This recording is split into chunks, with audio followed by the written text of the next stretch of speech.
Thank you, Mr Acting Deputy President.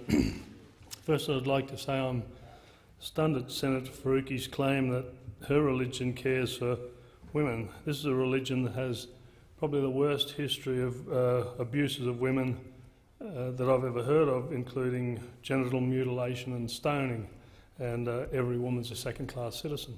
However, I rise to speak on the MPI that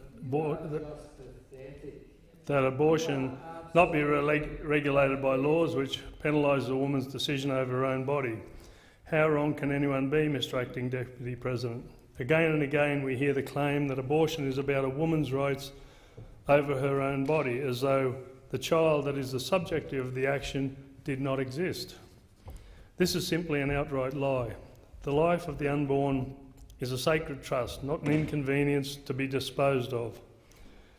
Today in Queensland, the Labor Party is introducing new laws to regulate abortion of babies up to 22 weeks old, effectively as a routine means of contraception.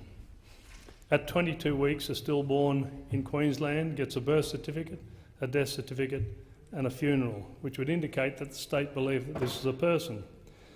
Babies much older than 22 weeks will also be able to be terminated with medical support. Let us be clear, Mr Acting Deputy President. What is being legislated here is nothing less than state-sanctioned murder. A baby at 22 weeks is a fully formed person, and although premature, is capable of growing to an adult and living a full and normal life. James Elgin Gill was born in Ontario, barely more than 21 weeks old, and still survived to adulthood. In most US states, if a woman is 22 weeks pregnant, was run down by a drunk driver, they would be charged with the killing of 2 people, not 1.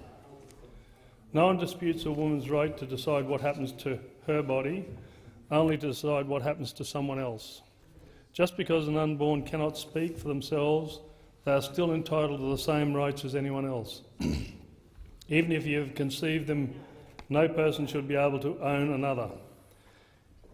If the plantation owner in the antebellum South having the power of life and death over his slaves was wrong, so too is a woman having the power of life and death over a child within her body. When you choose to conceive a child, you have made a choice that endures forever. Today in Queensland, the socialist Palaszczuk government is trying to force doctors to commit abortions of babies against their own conscience.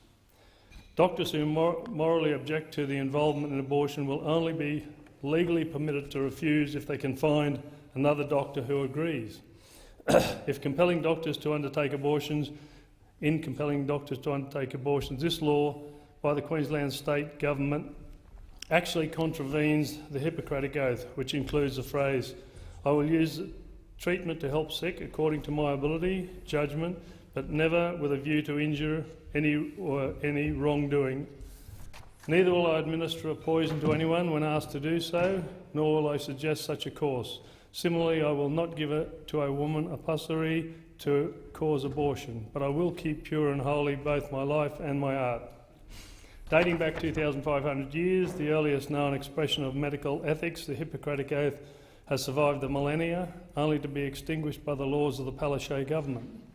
Why murder of the innocent is being legalised in Queensland is beyond my understanding, but I can only conclude that the state's new abortion laws are a direct result of the influence of the hard left on the current Palaszczuk regime.